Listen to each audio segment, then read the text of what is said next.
Eu não sei se todo mundo entende o que é uma plataforma e qual o impacto disso no YouTube ou em outras plataformas que vocês estão usando. Então hoje a gente vai falar um pouco sobre esse assunto, porque eu acho que entender isso pode ajudar vocês a compreenderem melhor como vocês se posicionam dentro de uma plataforma, ou até, quem sabe, vocês criarem a própria plataforma de vocês. Então, vamos lá!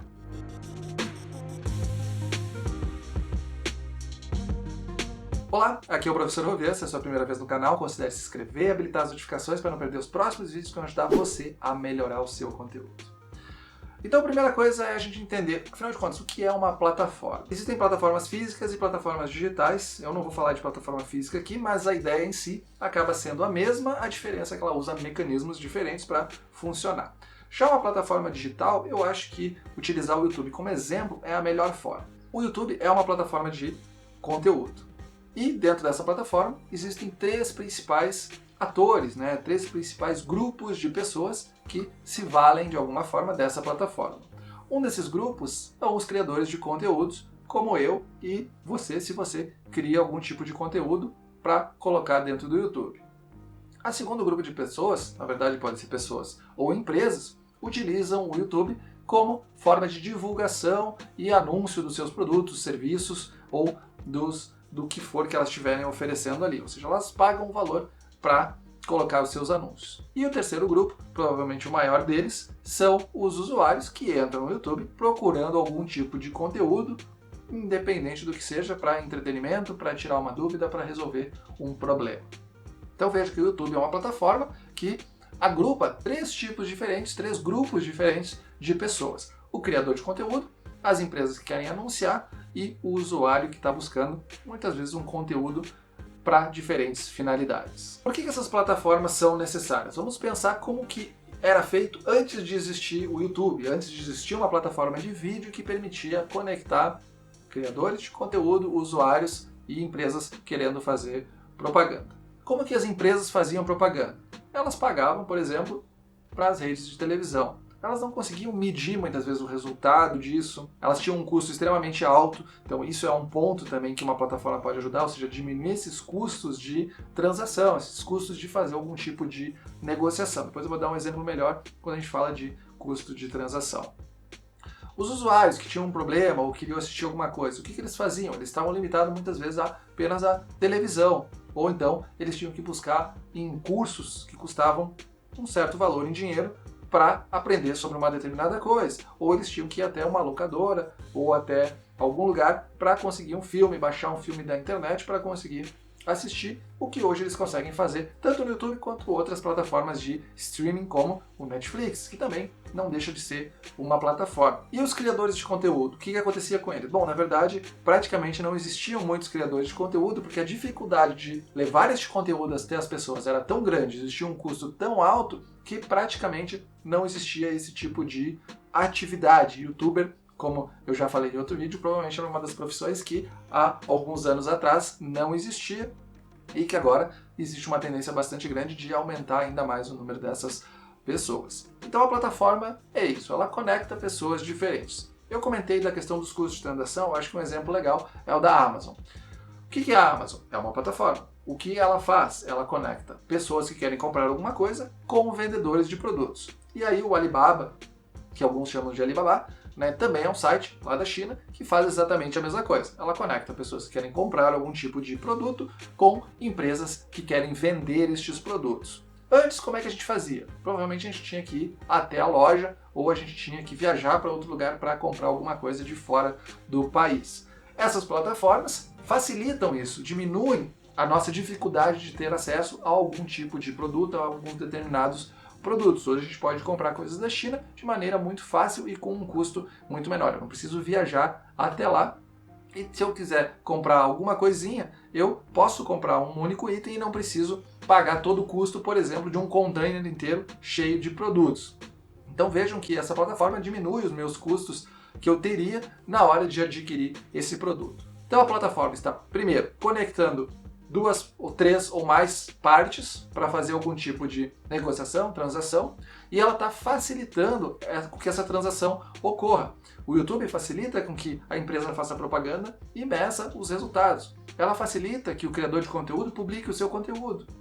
Ela facilita com que o usuário encontre conteúdos relevantes para ele. Então a plataforma basicamente é isso. A plataforma tem um chamado efeito rede, que é importante a gente entender, porque ele tem um impacto direto no crescimento do nosso canal e, obviamente, que serve para a gente pensar sobre o nosso conteúdo. Basicamente, como é que funciona esse efeito de rede? Vamos ao exemplo do telefone. Dizem que o melhor vendedor do mundo foi a pessoa que vendeu o primeiro telefone. Por quê? Porque, na verdade, quando você vendeu o primeiro telefone, aquele primeiro telefone não tinha valor nenhum. Por quê? Porque não tinha ninguém para ligar. Era o primeiro telefone. Eu vou ligar para quem se ninguém mais tem? Quando que nessa plataforma de telefones começou a se gerar valor? Quando se vendeu o segundo telefone. Que daí pelo menos você tinha duas pessoas que uma poderia ligar para a outra. E aí como é que você adiciona mais valor ainda para essa rede? Quando você adiciona o terceiro telefone. Existe até uma fórmula que é n vezes n-1, tudo isso dividido por 2, que indica o número de conexões possíveis conforme eu aumento o número de pontos de usuários. Isso não é diferente no YouTube. Imagine que você tem um canal, a plataforma do YouTube, que tem apenas um usuário. Qual a motivação para que um criador de conteúdo comece a criar conteúdo para um usuário? E qual é a motivação de que uma empresa pague anúncios para ser vinculado num canal para mostrar esse anúncio para um usuário? Então esse é o efeito de rede. Quanto mais pessoas eu tenho de todos os grupos envolvidos, mais valor tem a minha plataforma, mais valor tem a minha rede. Ou seja, o YouTube hoje está com quase 2 bilhões de usuários. O que vai acontecer com o futuro se ele continuar crescendo? Cada vez mais tem mais valor ainda essa plataforma. Então, quanto antes você entrar, melhor. Claramente, esse efeito de rede vai continuar aparecendo, porque continua aumentando o número de usuários, de criadores de conteúdo, de empresas interessadas em divulgar, anunciar os seus produtos em vídeos do YouTube. Então, vai crescer cada vez mais o valor. Então, vejo que a tendência é, sim, cada vez mais todo mundo, esses 3 grupos de atores, se beneficiarem. Quem entrar antes, melhor ainda. O que acontece para uma plataforma que não consegue alcançar esse efeito de rede, ou seja, esse crescimento exponencial com cada vez mais atores de diferentes áreas? Vamos imaginar um outro exemplo, a Google Play Store, né, que é onde tem todos os aplicativos da Google. Quem são os atores que ali participam? Então nós temos os desenvolvedores que estão desenvolvendo aplicativos e nós temos os usuários que estão baixando aplicativos para utilizar. O que acontece se eu tiver poucos usuários e muitos desenvolvedores? Eu não tenho incentivo para que esses desenvolvedores desenvolvam aplicativos, porque eu tenho poucos usuários. E aí o que acontece? Esses desenvolvedores começam a sair da plataforma. Como os usuários têm menos opções de aplicativo, eles saem também da plataforma e a plataforma acaba morrendo. Não foi o caso com a Google Store, mas com certeza é com muitas outras plataformas, dependendo do tipo. O inverso também acontece. Se eu tenho muitos usuários e poucos desenvolvedores, eu tenho poucas opções de aplicativos. O que acontece com os usuários? Eles começam a sair daquela plataforma ou não utilizar aquela plataforma porque eu não tenho aplicativos que me interessam. Com menos usuários, os desenvolvedores também vão embora e a plataforma volta a desaparecer. O que acontece então? Um desbalanceamento ou eu não consigo alcançar um efeito de rede. Para qualquer plataforma crescer, ela tem que fomentar esse efeito de rede. E muitas plataformas têm que entender como é que isso funciona e como essas conexões são geradas. São geradas através do valor, mas o valor está nas conexões. Então, é uma linha bastante tênue que eu tenho que gerenciar quando eu decido criar uma plataforma e por isso que se fala tanto muitas vezes em startups, em crescimento exponencial e nessa capacidade de criar relacionamentos e facilitar a interação entre diferentes grupos de usuários das plataformas. Bom, então como eu disse que eu ia falar do YouTube, o que o YouTube tem como plataforma? Ele tem o API, né, que é a base digital onde a gente coloca todos os nossos vídeos, onde as empresas conseguem anunciar, onde os usuários conseguem acessar. Existe um aplicativo para celular, para a versão web, onde tudo pode ser acessado através desse API, que é a aplicação mesmo do ambiente da plataforma. Em segundo, deve existir as comunidades, ou seja, esses grupos de pessoas querendo interagir, precisando de uma plataforma que facilite. Então deve ter esses grupos e a gente tem que saber como conectar eles através da plataforma. Dentro da plataforma vão estar os produtos ou serviços ou o conteúdo que vai ser utilizado para conectar. No YouTube existe a plataforma que vai conectar o criador do conteúdo com o usuário e aí entra uma empresa colocando um anúncio que vai se conectar dentro do vídeo a essa interface entre o criador de conteúdo e o usuário. No caso do Alibaba, ou Alibaba, que nem alguns falam, é uma plataforma que vai conectar dois grupos de interesse. Um usuário querendo produtos e o fornecedor entregando os produtos. Então tem os produtos e os serviços que são entregues através da plataforma. Tem todo um suporte que deve existir por parte da plataforma, ou seja, a plataforma deve estar preparada para resolver problemas que vão acontecer, inclusive muitas vezes intermediando na negociação. Por exemplo, a Amazon pode inclusive interferir na negociação e evitar que um usuário fique com um produto com defeito, né, intermediar essa negociação, ou seja, ele tem que dar parte da garantia. No caso do desenvolvedor, ele tem que fornecer o API, né, e aí ele tem que decidir como é que ele vai cobrar do desenvolvedor para utilizar aquele API. Em muitos casos são grátis, em outros são cobrados algum tipo de valor. Da mesma forma, a plataforma pode cobrar do usuário também, não é o caso do YouTube, mas existe também essa forma de dar suporte para toda a comunidade para que a plataforma em si funcione da maneira adequada. E tem as formas de geração de receita, ou seja, quem que vai pagar pela conta. No caso do YouTube é muito óbvio que quem está pagando é o anunciante e paga uma parte para o Google e uma parte para o criador de conteúdo. Na Amazon, da mesma forma, quem paga é o cliente, que a Amazon recebe um percentual sobre a venda, e geralmente esse percentual sobre a venda vai embutido sobre o valor do produto, assim como no Alibaba também.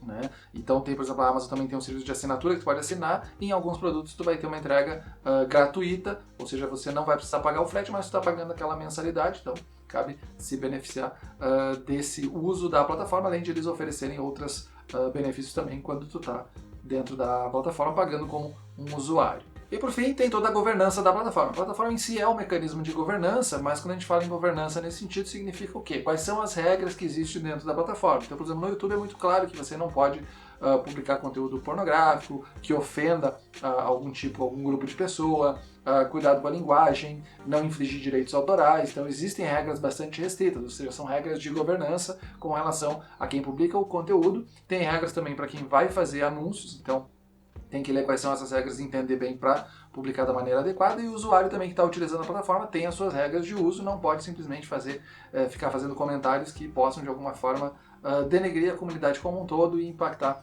no seu relacionamento com o restante da comunidade. Então existe toda uma governança, todas algumas regras que cada uma dos grupos vai ter que seguir, vai ter que concordar com aqueles termos. Hoje o YouTube praticamente não tem concorrente, né? Os concorrentes são, se existe, muito pequenos ainda, não conseguiram um volume grande, embora existam benefícios, mas hoje eu acredito que seja a principal plataforma quando a gente fala em vídeo, todo mundo está adotando, o que não quer dizer que não exista espaço para uma outra plataforma surgir, mas ela tem que pensar em todos esses pontos, o que ela vai estar entregando de valor para os usuários, como é que ela vai criar esse efeito de rede para fazer essa rede crescer rapidamente e ter valor, porque vem aquela questão, o que faria um criador de conteúdo sair do YouTube e ir para essa outra plataforma? Ter usuários, mas para ter usuários precisa primeiro dos conteúdos. Então, como eu falei, uma linha muito tênue que precisa gerenciar para criar esse efeito de rede, para que uma outra plataforma realmente se destaque nesse cenário hoje de criação de vídeos que é o YouTube. Existem outros, mas não similares com o YouTube, então ele acaba não tendo nenhum concorrente. E a gente pode se questionar, será que o seu canal em si é uma plataforma? Bom, será que ele está conectando realmente duas pessoas? Quem está conectando é a plataforma do YouTube, não você como criador de conteúdo. Então você é um dos elos, né? O que nada impede de você criar uma plataforma fora daquilo ali para resolver algum problema de algumas pessoas que possam ter alguma necessidade específica, e você usa a plataforma do YouTube como forma de divulgar a sua plataforma. Então isso também pode ser utilizado como uma ferramenta, mas não, você hoje é só uma das partes desse laço. Eu sou uma parte que é criador de conteúdo em uns momentos, e em outros momentos eu sou consumidor, sou usuário da plataforma. E você provavelmente, se cria conteúdo, também usa conteúdo, ou então em alguns momentos, como por exemplo agora que está assistindo esse vídeo, é um dos usuários da plataforma, e nada impede que a gente tenha o papel também de empresa que vai estar divulgando a nossa marca, vai estar pagando, e aí outros usuários vão estar recebendo por aquele valor que a gente está pagando, ou pelo menos um percentual dele, e o outro percentual fica com a Google. Entendendo como é que funciona a plataforma, que o principal é realmente as conexões, a gente sabe que existe muito potencial de crescimento, então você, como criador de conteúdo, deveria estar utilizando essa plataforma para criar o seu conteúdo. E outro ponto é justamente se diferenciar, né? Criar um diferencial bastante grande para atrair as pessoas que têm interesse no que você vai estar entregando de valor dentro do seu conteúdo.